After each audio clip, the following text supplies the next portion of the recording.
युवाओं को लेकर तमाम वादे दावे किए जा रहे हैं, लेकिन उन वादों दावों पर आखिर क्यों नहीं सरकारें खरे उतर पा रही हैं? आखिर क्यों जब चुनाव खत्म हो जाते हैं उसके बाद देखा जाता है कि जो युवा हैं वो सड़कों पर नजर आते हैं?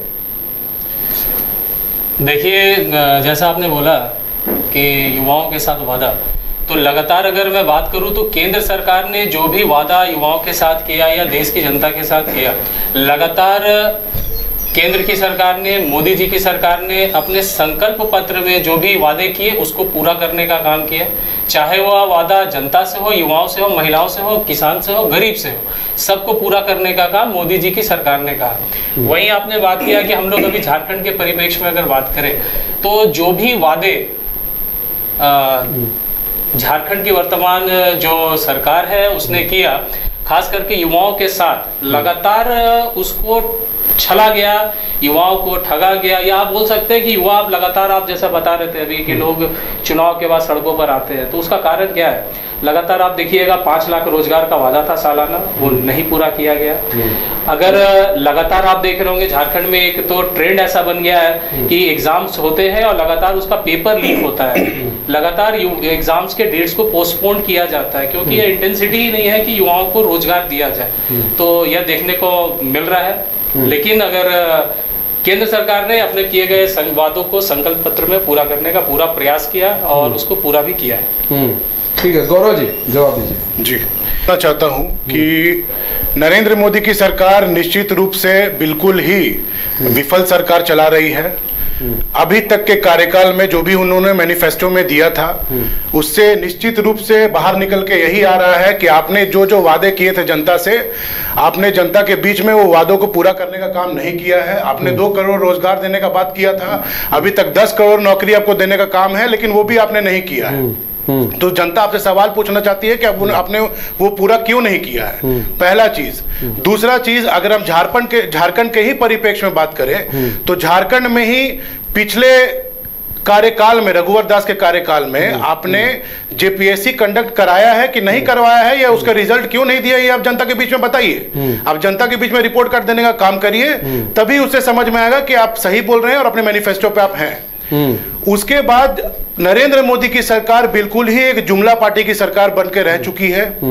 जनता के बीच में बिल्कुल जनता को ठगने और छलने का कार्य किया जा रहा है। जनता के किसी भी मुद्दे को ऊपर सर्वोपरि नहीं रखा जा रहा है और हमेशा जनता के और युवाओं के भावनाओं के साथ, और युवा जो देश के युवा हर वर्ष तैयारी करते हैं रेलवे में, और जो भी जितने भी ऐसे संवैधानिक संस्थान हैं देश में, उनको प्राइवेटाइजेशन का काम किया जा रहा है कि आप ज्यादा से ज्यादा लोगों को, अपने लोगों को बहाली कर सके, और जो युवा तैयारी कर रहे हैं उनका बहाली का कहीं पे कोई भी परिप्रेक्ष्य में कुछ काम नहीं हो रहा। तो इसमें केंद्र सरकार विफल हो चुकी है और निश्चित तौर पर नरेंद्र मोदी की सरकार अगले बार रिपीट नहीं करने जा रही है, और हम लोग 14 से 14 लोकसभा सीट झारखंड में निश्चित रूप से जीतने जा रहे हैं। ठीक है, आप 2 करोड़ नौकरी की बात करते हैं सालाना, वो 5 लाख नौकरी की बात करते हैं सालाना। जी भाई, आपने भी वादे किए थे ना? देखिए, हमने जो वादे किए थे, हम वो वादे पे समहाउ कुछ हद तक हम लोगों ने जेपीएससी करवाने का काम किया। हम लोगों ने 5वां 6ठा जेपीएससी और 11वां का भी रिजल्ट निकलने वाला है। समहाउ की नहीं, मैं समहाउ की बात नहीं कर रहा हूं, हमने ये करके दिखाया है। 5वां 6ठा जेपीएससी हमने किया है और उसके बाद 11वां जेपीएससी का भी रिजल्ट निकलने वाला है। तो मैं यही बोलना चाहता हूं कि हम कर रहे हैं। हम पिछले बार रघुवर दास की सरकार जो आई थी, इतना बड़ा बड़ा जुमला दी थी, तो जनता ने उन्हें बाहर का रास्ता इसलिए दिखाया है कि उन्होंने सिर्फ जुमला देके और नरेंद्र मोदी के जैसा निकल चुके हैं और उनका पास कोई काम नहीं। मतलब 5 लाख नौकरी दी जा रही है समहाउ? एकदम दी जा रही है, और निश्चित रूप से हम इस कार्यकाल को पूरा करने तक हम दे भी रहे हैं, कृषि में भी दे रहे हैं, हर विभाग में दे रहे हैं, और निश्चित रूप से हम ये पूरा करने का काम करेंगे। रोमित सिंह जी, ये तो कह रहे हैं हम 5 लाख दे रहे हैं नौकरी, आप लोग 2 करोड़ नहीं दिए। भाई, अब बात तो युवाओं की है, आप केंद्र में रहकर जुमला दे रहे हैं, ये राज्य में बैठकर जुमला दे रहे हैं, जुमला तो दोनों दे रहे हैं। 2 चीजें मैं बोलना चाहूंगा। मान लीजिए आप 2 करोड़ रोजगार की बात कर रहे हैं, आप गूगल करिए या कहीं से भी डाटा अगर आप निकाल सकते हैं तो देख सकते हैं। केंद्र की सरकार ने 50 करोड़ से ज्यादा लोगों को मुद्रा योजना के माध्यम से लोन दिया। तो मेरा एक सवाल जनता से भी है, ये आपको भी समझना होगा कि अगर कोई व्यक्ति मुद्रा लोन ले रहा है रोजगार करने के लिए, अगर 50 करोड़ से ज्यादा लोगों को मुद्रा लोन मिला तो ऑब्वियस सा बात है कि उन्होंने रोजगार करने के लिए पैसा लिया होगा, जिसमें कि ना आपको मॉर्गेज देना है, कोई भी चीज का बैंक में आपको रखने का भी जरूरत नहीं था। अगर एक व्यक्ति अगर कहीं कोई बिजनेस करता है तो ऑब्वियस सी बात यह भी है कि वो अपने साथ एक से ज्यादा लोगों को रोजगार में जोड़ने का भी काम करता है। तो लगातार केंद्र की सरकार एक तो मुद्रा लोन के माध्यम से युवाओं को सशक्त कर रही है, मजबूत कर रही है, ताकि देश का जो विकास का गति हो वो भी बढ़ सके। और इसी का परिणाम को अगर आपको जानना होगा तो दो चीजों को समझना होगा। आज भारत की अर्थव्यवस्था विश्व की 5वीं सबसे बड़ी अर्थव्यवस्था होने का काम है। आज आप देख रहे होंगे जीएसटी कलेक्शन, तो लगातार आप टैक्स पेयर्स की संख्या 2014 के बाद से अभी तक ट्रिपल हो चुकी है। वो नए टैक्स पेयर्स कौन है? जो रोजगार सृजन कर रहे हैं, निर्मित कर रहे हैं। इसके अलावा भी जितने भी वैकेंसीज है उसको भी फुलफिल करने का काम मोदी जी की सरकार और केंद्र की सरकार लगातार कर रही है।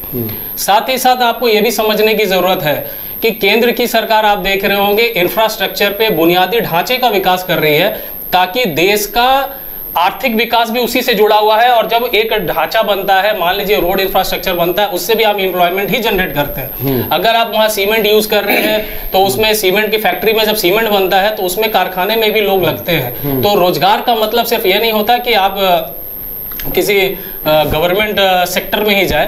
तो इकोनॉमी को बूस्टअप करने का काम, युवाओं को रोजगार देने का काम मोदी जी लगातार कर रहे हैं। दूसरी बात, मैं एक चीज और आऊंगा, दूसरा 5 लाख रोजगार के बारे में। सरकार ने, जो अभी झारखंड की सरकार है, इसने 5 लाख रोजगार देने का वादा किया, नहीं तो बेरोजगारी भत्ता देने का वादा किया था। तो मेरा तो बस सवाल यह है कि विधानसभा के पटल में जब हमारे नेता अमर बावरी जी ने संसद के विधानसभा के पटल पे ये सवाल पूछा था, तो ऑन रिकॉर्ड है, आप इसको जाके चेक कर सकते हैं कि सदन का कोई भी चीज अगर होता है तो रिकॉर्ड्स पे होता है। तो ऑन रिकॉर्ड पे बताने का काम हेमंत सोरेन जी उस समय मुख्यमंत्री थे, तो उनके मिनिस्टर्स ने बताने का काम किया कि 6638, ये आप डाटा लिख लीजिए, 6638 युवाओं को रोजगार दिया है सरकार ने। ऑन रिकॉर्ड में बोल रहा हूं, विधानसभा के अंदर। ये सरकार का स्टेटमेंट है, ये ना तो मेरा स्टेटमेंट है ना किसी का स्टेटमेंट है, ये आपके मंत्री का स्टेटमेंट है। नंबर 1, तो आप ये समझिए 5 लाख रोजगार, यानी कि 5 साल में 25 लाख रोजगार। तो हम तो 25 लाख रोजगार का बात करेंगे। बेरोजगारी भत्ता, मुझे अगर एक आदमी को ऐसा मिल जाए जिसने बोला हो कि मुझे बेरोजगारी भत्ता मिला हो, तो यह चिंता का विषय है कि आप राज्य की जनता के, युवाओं के भविष्य के साथ कितना संजीदा है, उनके साथ कैसे ठग रहे हैं, खेल रहे हैं। बेरोजगारी दर जो है केंद्र में बढ़ी है, इसको भी देखना पड़ेगा। केंद्र के अंदर बेरोजगारी दर बढ़ी है। गौरव जी, ठीक है, आप सब उठाते हैं, लेकिन कहते हैं ना कि अगर हम एक उंगली किसी के ऊपर उठा रहे हैं तो 4 उंगली हमारी तरफ भी आ रही है। तो इसे भी हमें समझना चाहिए कि आप यहाँ बात कर रहे हैं। देखिए, 2 मुद्दा उन्होंने बताया और सही बात है। आपके पास मेरे ख्याल से लिस्ट नहीं होगी। बेरोजगारी भत्ता कितने लोगों को दिया गया, अगर आपसे पूछ लिया जाए कितने लोगों को बेरोजगारी भत्ता दिया, आपके पास है कोई जवाब? निश्चित रूप से सबसे पहले मैं ये जवाब देना चाहता हूँ। पहले मैं, जो हमारे सम्मानित भाई है, मैं उनका जवाब देना चाहता हूँ। इन्होंने रोजगार की बात की, तो रोजगार में मैं यही बोलना चाहता हूँ कि अगर आप किसी को रोजगार दे रहे हैं, जैसे नरेंद्र मोदी का यह बयान था कि आप पकौड़ा तोलने वाले को भी आप उसको रोजगार मानते हैं, तो मैं ये बोलना चाहता हूँ वो जीविका हो सकती है, वो रोजगार नहीं हो सकता है। आप उसको अगर नौकरी देने की बात कर रहे हैं तो आप उसको नौकरी देने का आपको जो डेटा है वो जनता के सामने आपको रखना पड़ेगा। आपने रेलवेज में कितनी नौकरियां निकाली, आपने रेलवेज में एनटीपीसी में कितनी भर्तियां की, वो आपको बताना होगा जनता के बीच में जाके, लेकिन वो आप नहीं बता रहे हैं। जब मैं आंकड़े की अगर बात करता हूं तो अभी के वक्त में आप 10 करोड़ में से आपने कितने मतलब लोगों को आपने रोजगार देने का काम किया, नौकरी देने का काम किया, वो जनता के बीच में आप बताइए, पहली चीज। दूसरी बात, झारखंड की जहां तक अगर हम बात करें तो झारखंड में ही सबसे ज्यादा अगर किसी ने राज करने का काम किया है तो वो भारतीय जनता पार्टी की सरकार ने, यहाँ के सरकार में कार्यकाल में रहने का काम किया है। तो आप मुझे ये बता दीजिए कि आप जब इतने वर्षों तक यहाँ पे राज करने का काम किए हैं तो आपने यहाँ की जनता के लिए क्या किया है, और खनिज और संपदा को लूटने का काम किया है कि नहीं किया है, और युवाओं के परिप्रेक्ष्य में आपने क्या काम किया, ये बहुत बड़ा सवाल है। ये सवाल इसलिए कि सबसे ज्यादा राज आपने किया है, लेकिन आज तक आप झारखंड की जनता को ये नहीं बता पा रहे। अभी तक आप गरीब गुरबा और अभी तक वही चीज आप शोषित वंचित लोगों को आप दबाते जा रहे हैं कि आपको नहीं मिल रहा, आपको नहीं मिल रहा है। तो आप जनता के बीच में ये चीज बताने का काम करिए कि आपको क्यों नहीं दिया गया जब आप इतने साल आपने यहाँ पे राज करने का काम किया। तो ठीक वैसे ही जो जुमला केंद्र में चल रहा है वैसे ही जुमला यहाँ पे भी चल रहा है। मतलब आप लोग, और इतने वर्षों तक चलता है वो भारतीय जनता पार्टी की सरकार ने जुमलेबाजी कर रहे हैं। जी नहीं, ये मैं ये बोल रहा हूँ, जैसा जुमला वहां चल रहा है वैसा जुमला यही चल रहा है। आप ही कह रहे हैं गुरु जी, हमारी आप इसको कैसे भी घुमा सकते हैं, लेकिन ये हम नहीं घुमा रहे, आपकी बात को हम बता रहे हैं। नहीं, मैंने वो भारतीय जनता पार्टी के कार्यकाल की मैंने बात करी, जो आप इतने वर्षों तक आपने कार्य किया, आपने नहीं किया, लेकिन हम लोग करके दिखा रहे हैं। गुरु जी बात यहाँ पर है, भारतीय जनता पार्टी का कार्यकाल यहाँ पर अभी नहीं है, यहाँ पर कार्यकाल अब चंपई सोरेन जी का है, हेमंत सोरेन जी का था, तो ये भी समझना पड़ेगा। ठीक है, इनके कार्यकाल, सुनिए मेरी बात को, अब सुन लीजिए, इनका कार्यकाल नहीं ठीक था, जनता आपको लेकर आई ना, इसीलिए लेकर आई कि आप आएंगे तो हमको रोजगार देंगे, महिलाओं के लिए कुछ करेंगे, विकास होगा, ये इसीलिए लेकर आई थी ना। और यही वादे करे थे ना आपने कि 5 लाख नौकरी सालाना, बेरोजगारी भत्ता। भाई युवा सोचे चलो अगर नौकरी नहीं मिलेगी बेरोजगारी भत्ते मिल जाएगा। बेरोजगारी भत्ता बता दीजिए सर कितना दिए ना, ये सब छोड़िए, बेरोजगारी भत्ता कितना दिए? निश्चित रूप से मैं आपको ये बात बता रहा हूँ, हम लोग युवाओं के लिए और जितने भी मतलब श्रमिक लोग हैं, हम लोग उनके लिए बहुत सारी योजना हम लोग लाए हैं धरातल।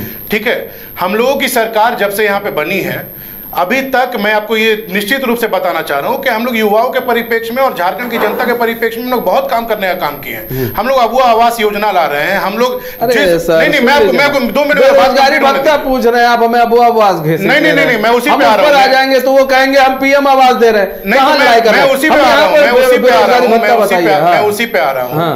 आ रहा हूँ घूम फिर के। मैं आपको ये बताने का काम कर रहा हूँ कि जब से हमारी सरकार यहाँ पे बनी है तब से इस सरकार को तोड़ने और मरोड़ने की राजनीति भारतीय जनता पार्टी और उनके जो कठपुतलियां एजेंसियां उनके थ्रू किया जा रहा है। लेकिन फिर भी हम युवाओं के परिप्रेक्ष्य में जितना काम कर सकते हैं और जितना काम अभी तक कर रहे हैं, क्या कर रहे हैं, कृषि विभाग में जानना चाह रहे हैं सर, मैं बता रहा हूं अभी रेगुलर हम लोग कृषि विभाग में और रेगुलर हम लोग आपका स्वास्थ्य विभाग में हम लोग बहुत सारा योजना लाए हैं, जिससे कि बहुत सारे नर्स, बहुत सारे क्या बोलते हैं वार्ड बॉय, हम लोग उनकी नियुक्तियां करने का काम किए हैं। तो ये बहुत सारा ऐसा मेरे पास प्रॉपर अभी मैं आपको आंकड़ा नहीं दे सकता हूं, लेकिन हम लोग रेगुलर बेसिस में ये नियुक्तियां कर रहे हैं। और जेपीएससी भी हम लोग करवाया है, 6th, 7th और 11 जेपीएससी भी करवाया है, और आने वाले दिन में उसका रिजल्ट भी हो रहा है, पेपर लीक भी होता है। ठीक है रोमी सिंह जी। हाँ, मैं एक्चुअली अभी मैं अपने सम्मानित भाई ने एक अच्छा चीज बोला कि पकोड़ा तलना रोजगार नहीं हो सकता, तो मैं एक इस पे भी आपको एक जानकारी साझा करना चाहूंगा। देश के अगर 500 टॉप टैक्स पेयर्स का बात करेंगे आप, तो 10 के बाद आपके पास फार्मा सेक्टर के लोग हैं, फिर होटल इंडस्ट्री जो एक सबसे बड़ा इंडस्ट्री आज के टाइम में इंडिया में है, 1.5 लाख करोड़ का उसका ऑल ओवर ये होता है। आप अगर रांची की बात करेंगे तो हमारा रांची में जो टॉप के 20 अगर टैक्स पेयर्स है तो उसमें एक भाटिया परिवार भी है। सारे होटल इंडस्ट्री सारे वो भी पकोड़ा ही तल रहे हैं, तो पकोड़ा तलकर भी बहुत सारा रोजगार का सृजन हो सकता है। मैं एक चीज बता रहा हूँ, आप रोजगार करने का, वो भी एक रोजगार का माध्यम है, उसके माध्यम से सिर्फ आप अपना नहीं 10 और परिवार को चलाने का काम कर सकते हैं। रोजगार का भी माध्यम यही होता है। तो मोदी जी ने बस यही कहा था कि आप रोजगार करिए। एक तो वो बात हो गई। दूसरी बात मैं आना चाहूंगा कि नहीं, इसको भी समझने, देखिए ऐसे रोमित जी इसको समझना पड़ेगा, रोजगार करिए और हम आपको रोजगार देंगे, ठीक है, वो 2 चीज अलग है। रोजगार करिए, रोजगार देंगे, 2 चीज अलग है। रोजगार देने का मतलब ये हो गया कि हम आपको नौकरियां देंगे। तो अब रोजगार अगर नौकरी देंगे तो वो नौकरी जो देखिए, इसीलिए जो विपक्षी पार्टी गठबंधन आपको घेर रही है वो यही कह रही है कि 2 करोड़ नौकरी, 2 करोड़ नौकरी। अब यही 2 करोड़ नौकरी नहीं कहे होते, हम कह रहे हैं आपको 10 लोगों को नौकरी देनी थी। मैं देखिए, मैं आपके सामने, कांग्रेस भी बैठी है, बीजेपी भी है, चाहे जेएमएम भी हो, चाहे कोई पार्टी हो, आपके पास 10 नौकरी है, आप कहिए 10 नौकरी देंगे, लेकिन दीजिए तो जनाब। नहीं, देखिए आपने बोला ना कि रोजगार देना, मोदी जी ने 2 करोड़ रोजगार का वादा किया था, तो उसका जगह भी दिया। आपके पास 50 करोड़ से ज्यादा लोगों को मुद्रा योजना लोन दे रहे हैं हम आपको रोजगार करने के लिए। अभी विश्वकर्मा लोन योजना मोदी जी ने लॉन्च किया, 5 लाख तक रुपए का हम लोग सहयोग कर रहे हैं। अगर आपके पास स्किल है, स्किल इंडिया के माध्यम से हम लोग लोगों के अंदर स्किल बढ़ाने का काम कर रहे हैं कि आप रोजगार करिएगा। तो हम जनरेट कर रहे हैं, अपॉर्चुनिटीज दे रहे हैं लोगों को, युवाओं को अपॉर्चुनिटी दे रहे हैं, जिसके चलते क्या है, आज देश का युवा मोदी जी के साथ अपने आप को जुड़ा हुआ महसूस करता है, मोदी जी के साथ अपने आप को कनेक्ट महसूस करता है। तो उसका कारण ही यही है क्योंकि उसको दिख रहा है एक आदमी है जिसके पास विजन है। दूसरी बात, लगातार मैं सुनता हूं, हर जगह देखने को भी मिलता है, लोग कहते हैं कि केंद्रीय एजेंसियां। आप मुझे एक चीज बताइए, केंद्रीय एजेंसी अगर किसी पे कार्रवाई करती है तो क्या उसने कुछ नहीं किया इसलिए कार्रवाई हो गई? आज अगर हेमंत सोरेन अंदर है, आज अभी एक आपने देखा होगा मीडिया से ही लोगों तक सूचना पहुंची कि उनके जो प्रेस सलाहकार है पिंटू श्रीवास्तव, उन्होंने बकायदा ईडी के सामने बोला कि मुझे मुख्यमंत्री जी के यहाँ से बोला गया था ऐसा ऐसा जमीन वाला मामला को, तब जाकर आपके ऊपर कार्रवाई हुई।